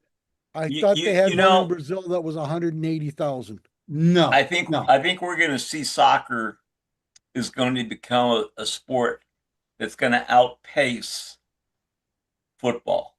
Oh, I think so too. Potentially, And, yes. and this World Cup is really going to Be- open up the doors because for of the the US. World Cup. I mean, This is the it's just second time. it's amazing. A few years ago, you could buy a Major League Soccer team for $3 million. Today, a Major League Soccer team, the top ones are worth about $1.5 billion. Okay. The top ones, the ones that are not that good are in the 700, 800 million. But right now, as you just mentioned, the price of the value of those teams is going up big time. So, but you could buy one for $3 million when they first started, and they went up a little bit every year. So the biggest things on TV are nation versus nation competitions, Right. with the exception of Chinese New Year. But everything else, the biggest things on TV are nation versus. They look in China. They like to watch some guy dance around the dragon outfit, okay, and they all watch it at the same time. You know, we watch the ball drop in New York. They watch the guy dancing around in a dragon outfit. But as far as that goes, the largest audiences are all that. It's the nation versus nation competition that brings out the biggest fans anywhere. So when you get into the size of stadiums, okay, the largest stadium in the world is actually Indianapolis 500. It holds 250,000 regular seats and then 150,000 On the crammed in infield. seats for a total of 400,000. It's racing. It's all it is Yeah. racing. Okay? Huge. And you know what? Unless you're sitting in grandstand K, you can't see anything. But they It's come. just you're right. And It's- they do that. They come because it's the greatest spectacle in racing. It's a great spectacle, and it's also an event. It's a big deal. Right. I Okay. went Yeah. twice. I mean, it's it's like everybody should go to the 500. Everybody should go to the Rose I've Bowl. been to Yeah, you know. Charlotte for the So NASCAR race. And so like the America's Cup's a sailboat race. A lot of people say, Yeah. well, no one watches boating. Really? Almost 1 billion people watch the sailboat race. Almost 1 billion. It's just under 1 billion. It's a lot of people. So, and you say, what is it? It's just two boats racing. Then they must be going really fast. They go about 50 miles an hour. Okay, that's it. Okay, that's it. Just two boats racing. But the sea is not glass. Oh, yes, it is. For the America's Cup, it's got to be, if the winds are under 20 or over 23 knots, they shut it down. Really? Okay. Yeah, because they've where's had the boats tip sport in over, that? people die. Well, Okay. that's true. It's basically calm seas. So we're creating something where the boats are going to go faster, and they're nation versus nation. And the beauty of this is that you have basically 40 races before you get to your finals, the playoffs. Okay, but you have 40 races, and the top teams that come out of the normal races, the 40 races, they go to the playoffs, and you need the playoffs, the final, the hype, all that kind of stuff. People like the hype. But so we're racing around the world. So the first race would go from San Diego to Hawaii, then from Hawaii to Tokyo, and then Tokyo to Singapore, Singapore to Sydney, Australia, Sydney, Australia to Cape Town, South Africa, Cape Town, South Africa to Mumbai, okay, and etc. But those are long races. You have the ocean race, which you take all of that and condense it down into a 1-hour TV show, kind of like Survivor. You see Survivor on TV, they take 2 or 3 weeks and they condense it down into a 1-hour TV show. Okay. Then you have your actual live races. Okay, kind of like Survivor does. The final thing is live. The NFL does the same thing. You've got everything that goes on in the whole NFL is a pregame show, and then you have the actual game. Okay. So for us, the actual race is in the harbor. It's nation against nation racing harbor, but these are not small boats. These are big boats. Okay. And they're loud. They're loud, yes. And people like that. They like get down close to the water. The closer they can get, the better. Okay. And as far as that goes, so we do all of the local races so we can sell the TV audience. The local race, it makes it personal. If it's personal, you'll follow it. And so it's really important to be personal, because if you go to like most boat races, and they have huge crowds, like Cocoa Beach, Florida, We have 100,000 to 200,000 people Yep. that show up for the Thunder on the beach. The problem is that there's no reason to connect to the boat. What I mean by that, if you go down to the beach, you got 200,000 people sitting there watching a race. Oh, it's cool, it's cool, it's cool. Well, hoping to see a wreck, okay, but that's what they're hoping to see. But you ask them, who are you cheering for? They don't have the foggiest idea. They don't care, okay. So consequently, because there's no connection, they don't follow the TV attached to it, okay, because there's no personal connection. So what we do that's different is that there's one team per nation. And only one team per nation. So automatically you're the top tier in that country. Automatically. By being the top tier in that country, and then when you go to race, if we go over to Europe, and we've got these teams from different countries racing, everybody knows who they're cheering for because they're cheering for their country. It's just like Great right idea. now in Major League Soccer, Americans are cheering for Team USA. Okay, that's what they're cheering for. And we're doing pretty good. We're not at the top of the line, but we're not far from it as of the last time I checked, which was yesterday. Okay. So anyways, you create that nation versus nation out there competition, and you create that personal connection. That's so important. We do publicity tours. We go to all these small little towns all over this country. Why do you go there? Because people, when they see you, they get that personal connection. And that personal connection is what people want. I'm in Tampa Bay. Guess which NFL team I cheer for?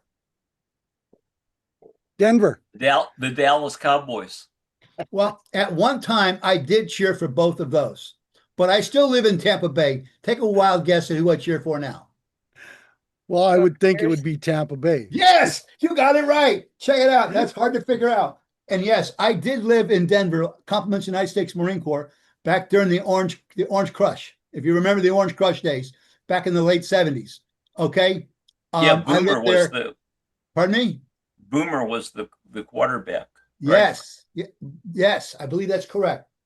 You know what? I'm not 100% certain. It's been a long time, but it sounds appropriate.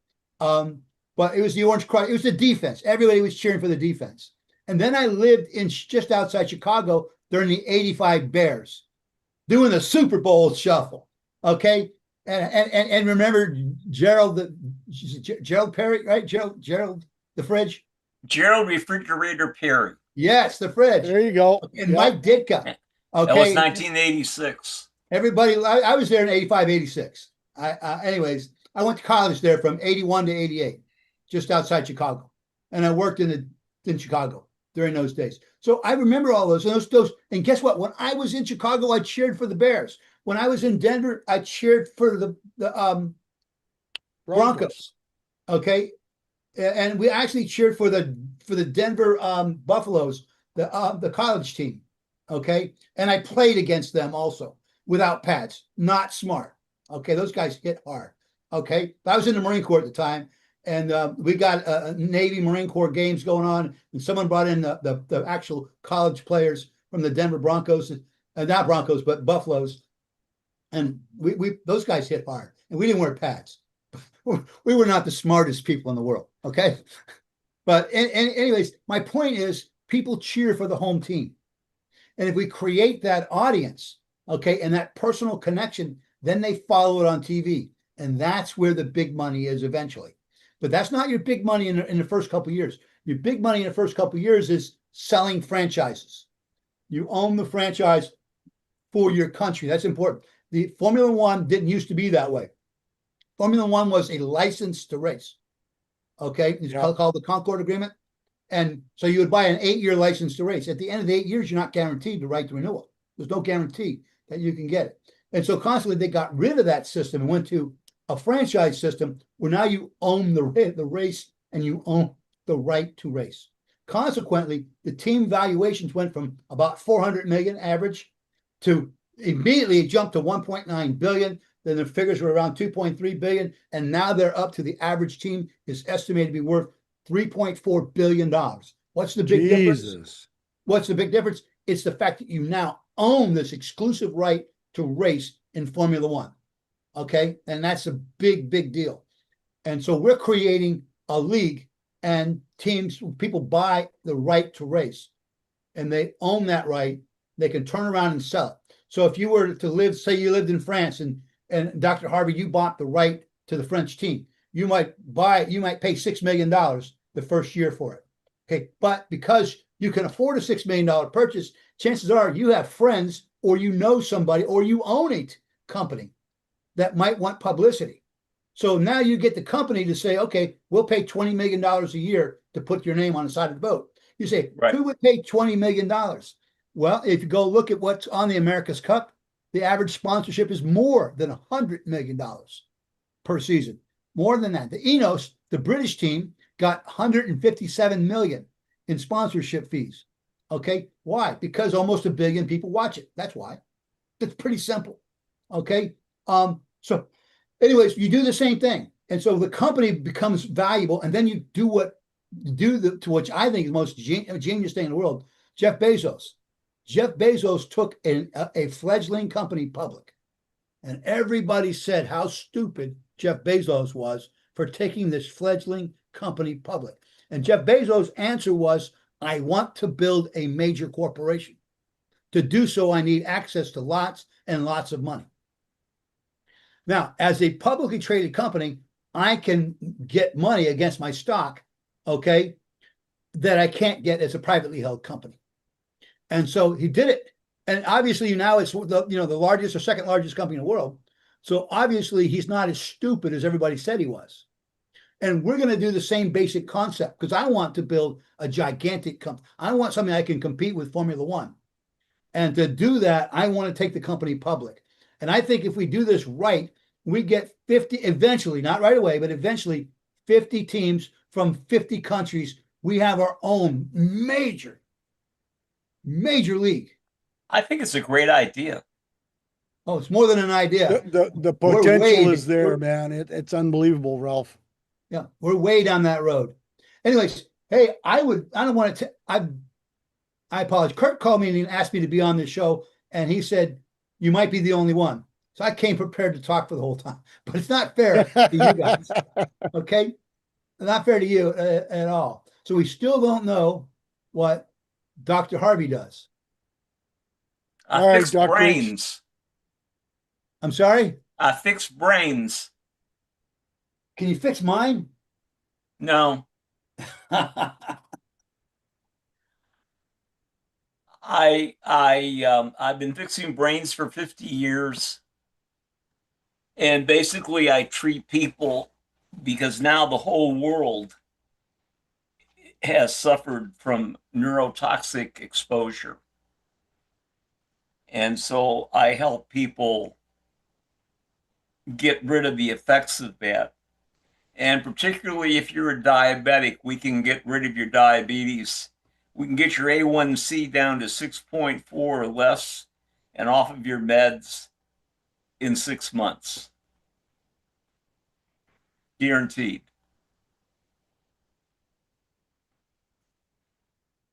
I'm taking notes, so that's why I'm looking away. I'm not. I got my information in the chat. I'm not really smart, so I kind of write things down. Okay, my information's in the chat. Cool. I've been programmed to do that. Hello, Dr. Harvey. Hi, Anna. How are you? I am well. I am well. Gosh, it's really good to see you. And actually, I saw Ralph on Roger's podcast. So that was, yeah, I saw that. I think you guys did it like 2 days ago. But Dr. Harvey, last time I was on, and it's been a minute, we're full-time RVers. And we've been on like a serious road trip for about 14 days. Right now, we're up in Mount Rushmore. So I've been slacking. Cool. Yeah, you know what? It really I'm is. jealous. It's like, well, yeah, for as long as we've traveled, we've never come up north. And it's just awesome. I mean, it's God's country. There's a big old sign too. It's like, welcome to God's country. Please come back, come back to me or something. It was just, so we've been having a big time, and I haven't been on this for a minute. I see Santa Papa John. How are you? How are you, Santa Papa John? I am fabulous. How are you today? I'm very well. You went to Mount Rushmore. I was trekking out there one time, and and I delivered in Belle Fourche, and then I had to go somewhere into down by Denver. So I took the back roads, and when I got stopped that evening, I looked at the map and I went on the backside of Mount Rushmore. What a dumbass. Why didn't I go to the front way and see it? Because I'd never seen it before. And here I was on the backside of that same mountain. I'm going, what a dummy. So, but if you've ever got a chance to go through that's where they called is it the Gold Hills? The Black Hills. It's the Black Hills.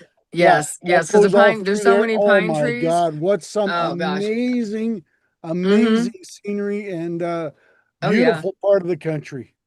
It was yesterday we did Mount Rushmore, and yeah, I'm posting a lot of pictures and stuff on my personal sites.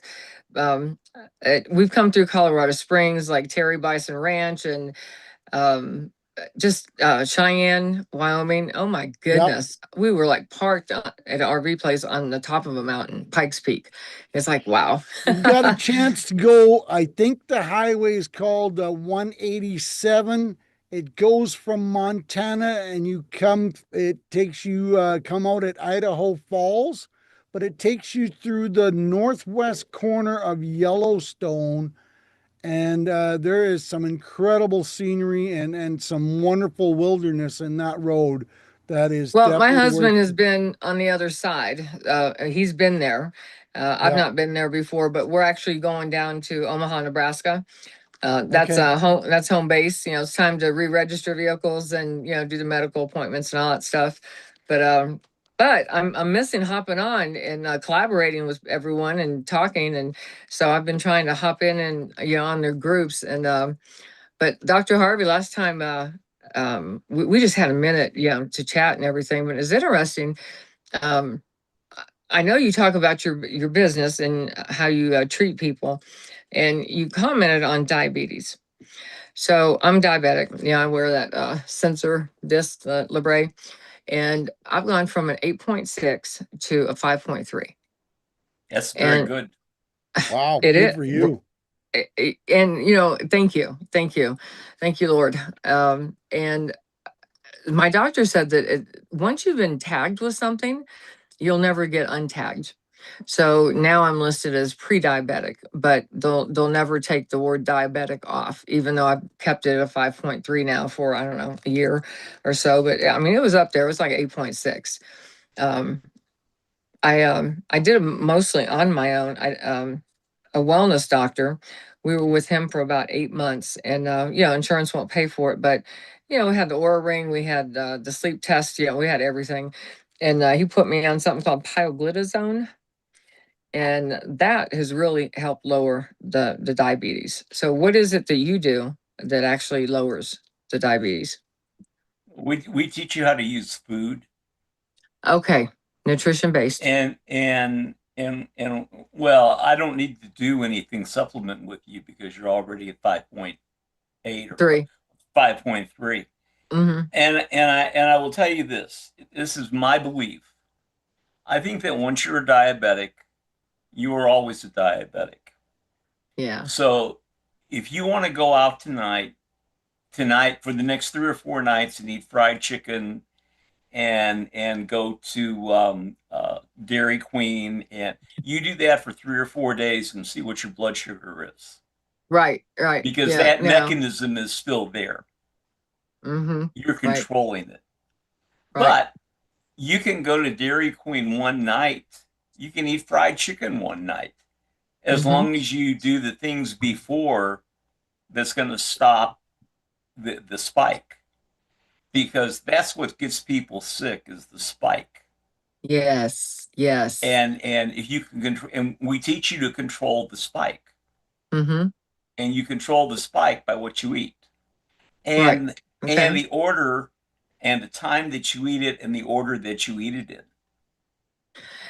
Yes, I love what you're saying. Absolutely love it. And you know what? The whole world needs to know how to eat properly because I mean, you drive through McDonald's or whatever, and we've all done it, but that's just a death certificate, and yes, they say, well, organic food's more expensive and this and that. Well, it might be a little bit more expensive, maybe, but you're cutting out half of the junk that you're eating and you're eating proper food and you're learning to eat smaller meals and that type of thing, right? And you don't get hungry because McDonald's food like McDonald's are designed so you can't eat just one. Yeah. Right. Food is engineered that way.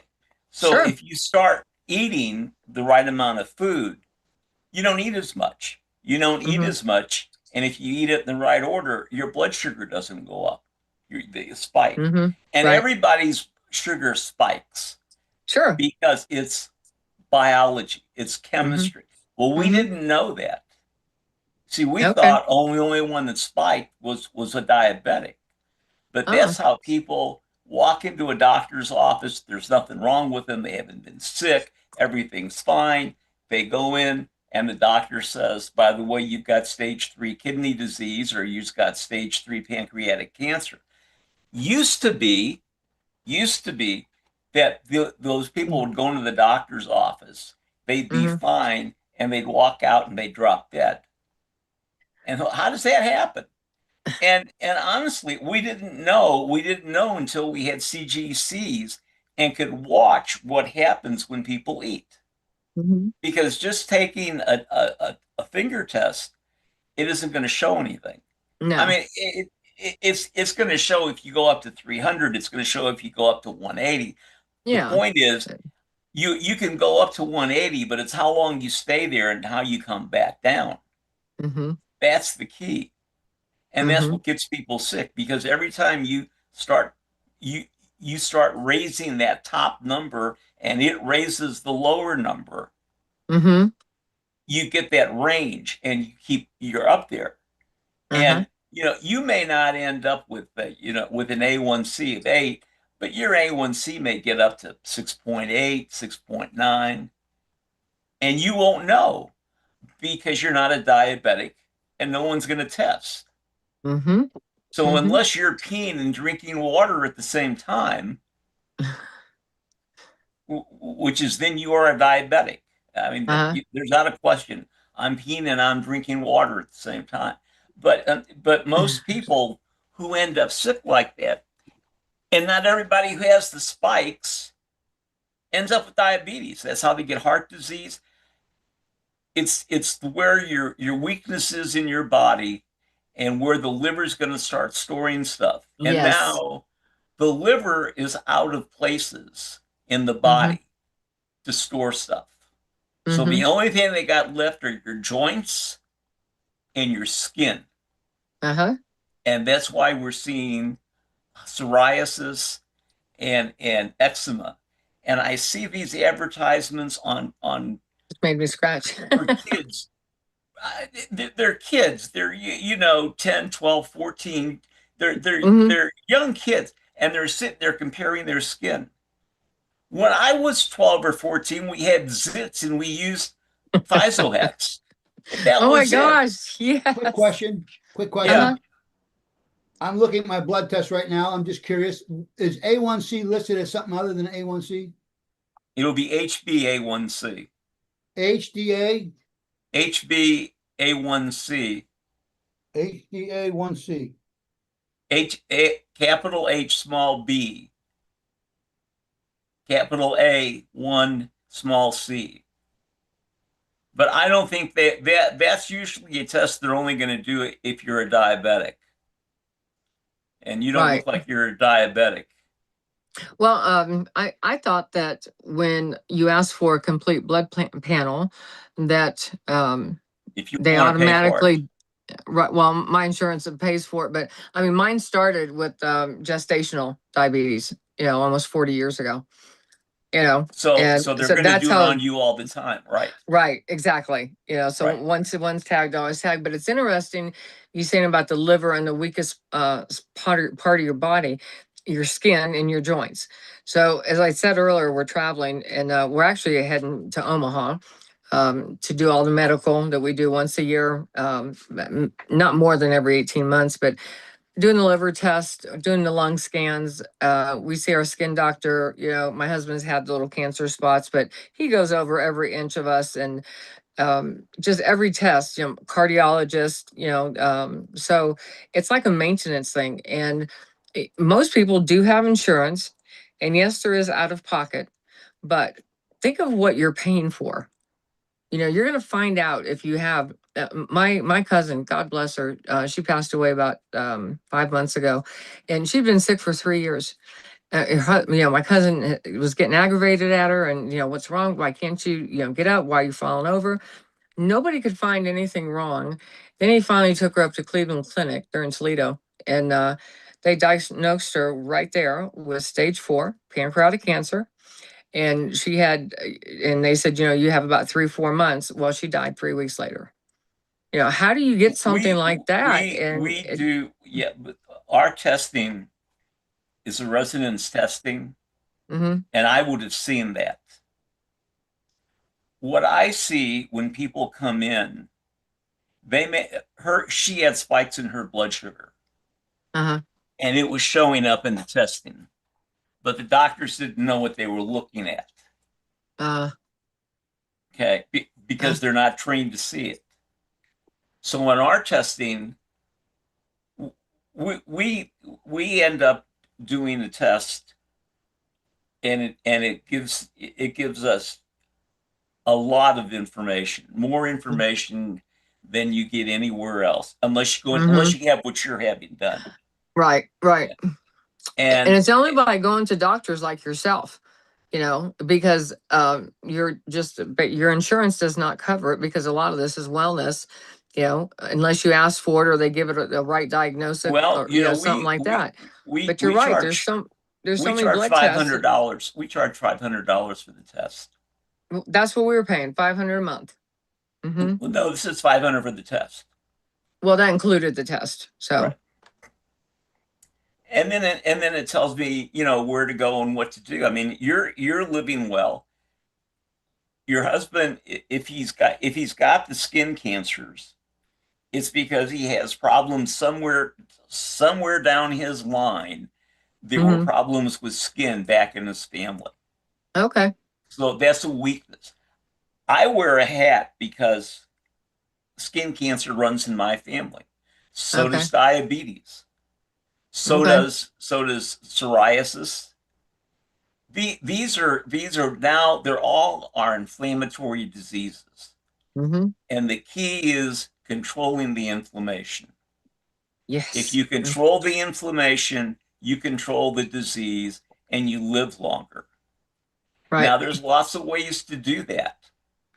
You know, the easiest way is through diet. The pills that the allopaths give you, they don't work. So we try to get you to sleep. We try to get you to do meditation, and if you don't, that's fine. We can give you hypnosis. Well, what Maury does. Okay. Brain entrainment. Oh, that's right. I talked to him too. Yeah. Yeah. And those are all ways. And when I started doing this, we didn't have meditation. We didn't have brain entrainment. All we had was subliminal hypnosis. I use that because you have to be able to control what's going on down here. Right, right. In your gut and in your heart. Yeah. And now the big thing is your heart. Yes. And they're finding out through the Heart Math Institute. I just came across this. So we're really, you know, back when I was doing this, when I started this, we didn't have the technology. We just didn't. I wrote a paper in 1991 that the body was a battery, and you died because you couldn't put the chemicals in it. And at that time, I identified that the battery, that the alternator was sleep. And that was in 1991. 1993, I wrote that the brain was digital. I wrote that there was a connection between the gut and the brain in 1995. So all of this, I knew that by watching what was happening from people I was treating Mm-hmm. and what I was doing with it. Well, now they know that. So everything is your microbiome. But here's the thing. You control what you put into your mouth, Mm-hmm. but you also have to control what comes out at the other end. Because if you don't do that, you're Mm-hmm. not controlling anything. It's a big, long system. So what comes out at the other end, you may think, oh, well, I poop once a day, or I poop once every 2 days, and I'm fine. I don't have any irregularity. Mm-hmm. But you do. Unless you're having a bowel movement 30 minutes after you eat. You don't have to live with that, but Right. that's normal regularity. 30 minutes after you eat, you poop. And that's the way the system's meant to work. Okay. That I didn't know. That I didn't know. That I've never That's good heard before. information. That- I know Ralph has been wanting to ask a question, I think. Ralph? Oh, I was just saying I found it. Oh. Yeah, what is it? 5.5. Yeah, I wouldn't think you were diabetic looking at you. Nice. Nice. To me, I think your health has a lot to do with what's between your ears as well, and It your does. attitude about life. Because so what you think affects you. is the source of stress. Yes. Mm-hmm. And it's the source of stress that the physicians never talk about because they don't have a pill for it. Well, there you go. My daughter's a pharmacist, and so we have these arguments all the time. Okay, and because if I say something healthy is healthy for you, and she'll say, well, we have no evidence to back that up. Right. No, we have 4,000 years of history. Okay, all right, Seven. garlic. 7,000 really, because Oh, wow. Okay. It's 7,000. Okay. I'm not gonna argue that, Because but- when you start talking about Ayurvedic and Eastern medicine, But which is one of the things that I did to get people well, I was an acupuncturist. yes, so we've got thousands of years of history on all of these things, and because you cannot do a double-blind study and spend a couple $1 million on the study, it's meaningless. And because which pharmaceutical company is going to spend a couple $1 million on a study that's going to cost them billions of dollars in business? No, not the ones you see on TV for the commercials. Yes. Because that's what happens. They make a medication and they give it to you, and it Right. takes care of this problem, but it creates a problem over here. And then they have to create another medication, and they're not going to create that unless they have a market. right. It Mhm. takes I a love lot when of they- money. There's I love when they say, oh, and here's the side effects, and the side effects are about 47 things long to cure one problem, and they've created 46 other problems because they're trying to cure one. Well, first, it should be illegal to advertise to people who don't have the authority to make a decision. Okay, and so if you've got a pharmaceutical product that you need to have a doctor make a decision on, then they should not be advertising to people who don't have the authority to make a decision. He cannot not make that decision.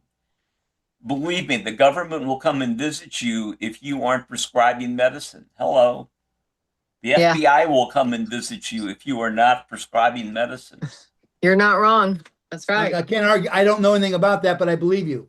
Well, Yes. and I know what you're when I went and I talked to a group of breast implant ladies, and they said, well, do you have double-blind studies on your treatments? And there were 40 or 50 of them there. And I said, do you all know what a double-blind study is? No. Well, let me explain it to you. Now, how do you know what the outcome is? And then I told them about the use of statistics and how they come to, I mean, a PhD, you are an expert in research. That's what you are. You're an expert in research. And so you have to understand when they do these drug studies, and if they do a big study, then you know it's going to work. But they don't tell you what happens downstream. When I deal with people, I deal with the problem that they have. I don't deal with I don't deal with their symptoms. I deal with the source of the problem. So Because that's what's going to get them well. a couple of months ago, I read about a study that they followed 168 people around that were in their 70s that they got tested for cholesterol. And these are people, the majority of them had high cholesterol. Okay, and they didn't tell them what to do, they just followed them. And basically they kept reports. And the evidence was the ones who had high cholesterol, of the ones who made it to 90 years of age and older, They were the highest. Almost all of them had high cholesterol. Yes. Okay. Because and there's untreated a point, high cholesterol. There's a point that favors you, the cholesterol having. It has to do with the way your blood's flowing. And it also has to do with whether it's hard cholesterol or soft. Because if it's soft, it can break off and you have a stroke or a heart attack. I mean, these are things we didn't know. But basically, you have an LDL, and if your LDL is high and you're over 60, you've got a better chance of living. I'm 80, and my doctor argues with me, and I have to go get my blood tested twice a year because I'm diabetic. I'm not I would anymore. have never guessed 80. I would have never guessed. I'm not anymore. It's 5.8, which is kind of like, you really are, you're a borderline. But I know what I have to do. And look, we all have 57 trillion cells, give or take. We all do. We have 13 trillion in our brain, give or take. But my 13 trillion are different than your 13 trillion, and they react differently. And the 57 trillion cells in my body, while they're doing similar things, they react differently to different things. And we don't know enough to know. So what do? We put people on foods, our supplements that we know work, and then we put on foods that we know will keep you healthy. And then we get you into exercises that basically, I have exercises that people can do in bed. I have exercises they can do on a chair. The idea is you want to keep moving because that's what keeps you healthy. Moving. We used to think the heart's a pump. It's not a pump. It works similar to the gut. It does this. It's a muscle. Well, yeah, but in the way it pushes fluid through. And what happens, there's something out there that can help people. What we try to do is teach people to be their own health care consultants. If you're sick, where do you go to find the information that you need? You don't have to be like me, but there are places you can go out there to find information. I mean, right. That's the point. The doctor's going to tell you take the pill, and God bless them, they have to do that, because if not, the state's going to come after them. You have no idea how regulated medicine is, and they have to say that. Now, I have a paper that I wrote that's on my LinkedIn, and it says it's not your fault.